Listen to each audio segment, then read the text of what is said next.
அனைத்து ஆன்மீக நண்பர்கள் அனைவருக்கும் வணக்கம். இன்னைக்கு நம்ம இந்த வீடியோ பதிவுல உங்களோட தலையெழுத்தையே மாற்றும் திருச்செந்தூர் முருகர் செந்தில் ஆண்டவர் நம்பிக்கையோட நீங்க வழிபாடு பண்ணீங்கன்னா அந்த சுப்பிரமணிய சுவாமி நீங்க கேட்கறது அனைத்தையுமே நம்ம திருச்செந்தூர் முருகர் உங்களுக்கு கொடுப்பாருங்க. எந்த வழிபாடையும் நம்ம நம்பிக்கையோட தான் நம்ம வழிபாடு செய்யணும். அதுவும் நேற்று பதிவுல பாத்தீங்கன்னா நம்ம அவசர பதிவுன்னு நம்ம திருச்செந்தூர் முருகர் பக்தர் நம்மளுக்கு ஒரு சில போட்டோ அனுப்பிச்சிருந்தாங்க. ஏன்னா இப்ப திருச்செந்தூர் முருகர் பக்தர் எல்லாம் திருத்தலத்துல வழிபாடு செய்யறத ஒரு 4-5 நாளுக்கு அப்புறம் அந்த பக்தர்களை வழிபாடு பண்ண வர சொல்லுங்க அப்படின்னு அந்த போட்டோலாம் ஷேர் பண்ணியிருந்தாங்க. அதை நம்ம நேத்து நம்ம யூடியூப்லயும் அதை போட்டிருந்தோம். நீங்க பார்க்கலன்னா அதையும் போய் பாருங்க. இப்ப இந்த வீடியோ பதிவு பாத்தீங்கன்னா நீங்களும் இப்ப பாத்தீங்கன்னா குறைஞ்ச ஒரு 4-5 நாளுக்கு அப்புறம் அதையும் நாங்க உங்களுக்கு அப்டேட் பண்றோம். நீங்க அப்போ போய் வழிபாடு பண்ணுங்க. ஏன்னா இப்ப பாத்தீங்கன்னா கனமழை பெய்யறனால தண்ணி எல்லாம் ரோட்ல அங்கெல்லாம் நிக்குதுங்க. ஒரு வெள்ளமாவே இப்ப நம்மலாம் திருச்செந்தூர் முருகரை தரிசனம் பண்ண போவோம் இல்லையா, அந்த பாதையெல்லாம் பாத்தீங்கன்னா தண்ணி நிறைய நிக்கிறனால நம்மனால இப்ப வழிபாடு பண்ண முடியாது. இப்ப நீங்க வழிபாடு பண்ண போனாலுமே அவங்க நீங்க இப்ப வர முடியாதுன்னு தான் சொல்லுவாங்க. ஏன்னா இப்ப பாத்தீங்கன்னா ட்ரெயின்ல எல்லாம் ஒரு சிலர் எல்லாம் அதை கேன்சல் பண்ணி இருக்கிறாங்க. இப்ப நீங்க ட்ரெயின் பஸ் டிக்கெட் இது மாதிரி புக் பண்ணியிருந்தீங்கன்னா அதை இன்னும் ஒரு 4-5 நாள் இல்ல ஒரு வாரம் கழிச்சு போற மாதிரி அதை மாத்தி புக் பண்ணிக்கோங்க. ஏன்னா நம்ம முருகரை பார்க்க போறப்ப அங்க போய் வழிபாடு செய்ய முடியாம போனா அதை ஒரு சிலர்லாம் இவ்வளவு தூரம் கஷ்டப்பட்டு வந்தோம் அப்படின்னுட்டு பாத்தீங்கன்னா அது ஒரு சகுனம், அதாவது அபசகுனம் இந்த மாதிரி எடுத்துப்பாங்க. அதனால நீங்க அதெல்லாம் கவலையப்பட வேண்டாம். ஆனா அந்த மழை பாத்தீங்கன்னா மழை பெய்யறனாலையும் கொஞ்சம் தண்ணி தேங்குது. அதை விட பாத்தீங்கன்னா அந்த பாலத்துல தண்ணியும் அவங்க திறந்து விட்டதான் அங்க உள்ள கலெக்டர் நியூஸ்ல சொல்லியிருந்தாரு. அதனாலதான் நம்ம சொல்றோம், முருகப்பெருமான நீங்க இருக்கிற இடத்துல இருந்து நினைச்சாலே போதும். ஏன்னா அவரை நினைக்கிற பாக்கியமே நம்மளுக்கு கிடைக்கிறதே பெரிய விஷயம். எல்லாருக்குமே திருச்செந்தூர் முருகரை வழிபாடு பண்ற பாக்கியம் கிடைக்காது. ஏன்னா நம்ம இப்ப பாத்தீங்கன்னா நான் ஒவ்வொரு பதிவுலையும் நம்ம ஏற்கனவே நம்ம சொல்லியிருப்போம். இப்ப மேச ராசி அவர்களா இருந்தீங்கன்னா கட்டாயமா உங்களை திருச்செந்தூர் முருகர் வழிபாடு பண்ண வைப்பார். அது முருகப்பெருமான நீங்க வழிபாடு பண்ணியே ஆகணும். ஏன்னா இப்ப என்னையெல்லாம் பாத்தீங்கன்னா நான் ஏற்கனவே நம்ம ஒரு பதிவுல சொன்னேன், நான் முருகப்பெருமானே நான் கொஞ்ச நாள் வழிபாடு பண்ணவே இல்லை. அவரே எனக்கு பாக்கியம், அவரை வழிபாடு பண்ற பாக்கியத்தை எனக்கு கொடுத்து நான் அவரை வழிபாடு பண்ணிக்கிட்டு இன்னைக்கு உங்கள்கிட்ட பேசிக்கிட்டு இருக்கேன் திருச்செந்தூர் முருகரை பத்தி.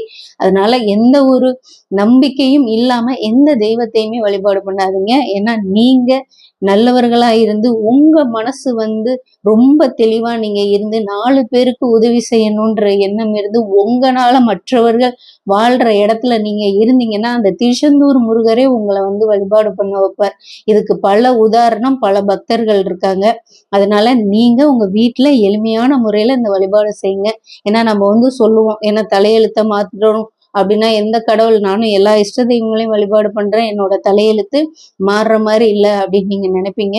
உங்க வீட்டு பூஜை அறையில நீங்க திருச்செந்தூர் முருகரை இந்த ஒரு வரி, அதாவது பாத்தீங்கன்னா இந்த மந்திரத்தை நீங்க சொல்லி உச்சரிச்சு நீங்க வழிபாடு பண்ணுங்க. ஒரே ஒரு நெய் தீபம் போதுங்க.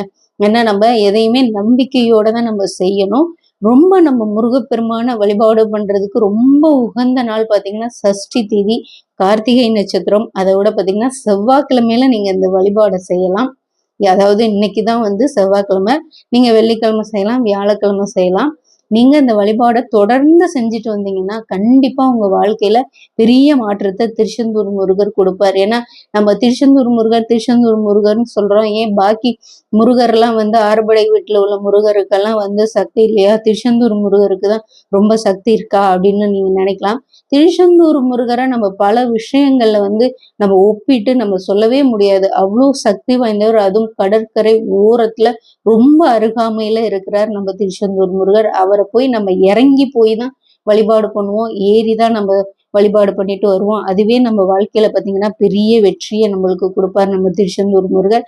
நீங்க அவரை நினைத்து உங்க வீட்டுல நீங்க இந்த ஒரு வரிய நீங்க எழுதி வைங்க, நோட்ல எழுதி வைங்க. இப்ப நீங்க என்ன வேண்டுதல், அதாவது இந்த மந்திரமும் கொடுக்குறேன், நீங்க தீபத்தை ஏத்திட்டு இந்த மந்திரத்தை 11 முறை உச்சரிங்க. உச்சரிச்சுட்டு உங்களோட ஒரு வேண்டுதலை நீங்க நோட்ல எழுதுங்க. ஏன்னா நம்ம ஏற்கனவே ஒரு பதிவுல சொன்னோம், அது புரியல அப்படின்னு சொன்னாங்க. ஆனா இது பாத்தீங்கன்னா இந்த மந்திரமும் வேற, இந்த ஒரு வரியும் வேற. ஒரு வரின்னு பாத்தீங்கன்னா, இப்போ உங்களுக்கு கடன் பிரச்சனை தீரணும் அப்படின்னு வைங்களேன், அதை 27 முறை எழுதுங்க. அதாவது பாத்தீங்கன்னா நம்பர் 1 போடுங்க, என்னோட கடன் பிரச்சனை தீரணும் அப்படின்னு எழுதிருங்க. 27 முறை அதையே அந்த நோட்ல எழுதிட்டு வாங்க. இதை எவ்வளவு நாள் எழுதணும் அப்படின்னு பாத்தீங்கன்னா 27 நாள் நீங்க எழுதணுங்க. இப்ப பெண்களா இருந்தீங்கன்னா மாதவிடாய் நேரத்தை தவிர்த்துடுங்க. ஏன்னா நம்ம முருகருக்கு முன்னாடி நெய் தீபம் ஏத்தி தான் நம்ம இந்த வேண்டுதலை நீங்க எழுத போறீங்க. அதனால நீங்க மாதவிடாய் நேரத்தை தவிர்த்துங்க. இப்ப ஆண்களா இருந்தீங்கன்னா நீங்க தொடர்ந்து 27 நாள் இதை 27 முறை உங்களோட ஒரு வேண்டுதலை எழுதுங்க. இப்ப கடன் பிரச்சனையா இருந்தா என் கடன் பிரச்சனை தீர வேண்டும். இப்போ உங்களுக்கு இப்ப யார்கிட்டயாவது நீங்க கொடுத்து அந்த பணத்தை வாங்க முடியாம இருந்தீங்கன்னா அதையும் எழுதுங்க. இப்ப யாராவது இப்ப கணேசன் நான் சும்மா சொல்றேன். அவர் பேரை நீங்க இப்ப கணேசன் வச்சுக்கிட்டீங்கன்னா, அதாவது பாத்தீங்கன்னா கணேஷ் என்னிடம் 1,00,000 திரும்ப தர வேண்டும் அப்படின்னு எழுதுங்க. கணேஷ் என்னிடம் 1,00,000 எனது பணத்தை 1,00,000 திரும்ப தர வேண்டும் அப்படின்னு அந்த ஒரு லைன் எழுதிட்டு அதை 27 முறை 27 நாள் எழுதுங்க. கண்டிப்பா உங்க வேண்டுதல் அதே போலதாங்க திருமண தடைக்கும் இதே எழுதுங்க. திருச்செந்தூர் முருகரை நினைத்துட்டு எனக்கு மிக விரைவில் திருமணம் நடக்க வேண்டும் அப்படின்னு அதை நீங்க தொடர்ந்து தினமும் 27 முறை எழுதுங்க. அதை 27 நாள் எழுதுங்க. எந்த பிரச்சனையா இருந்தாலும் இதே போல 27 முறை ஒரு பிரச்சனையை தான் 27 முறை 27 நாள் எழுதுங்க. அந்த நோட்ல எழுதி உங்க பூஜை அறையிலே வச்சுக்கோங்க. ஒரு நெய் தீபம் ஏத்துங்க. அதுக்கு மேல நான் அந்த மந்திரத்தை கொடுக்குறேன், இதை படிங்க. ரொம்ப சுலபமானதான். அந்த தீபத்தை ஏத்திட்டு இந்த மந்திரத்தை நீங்க சொல்லிட்டு அதுக்கப்புறம் நோட்டை எடுத்து மனசுல நல்லா திருச்செந்தூர் முருகரை வேண்டிக்கோங்க.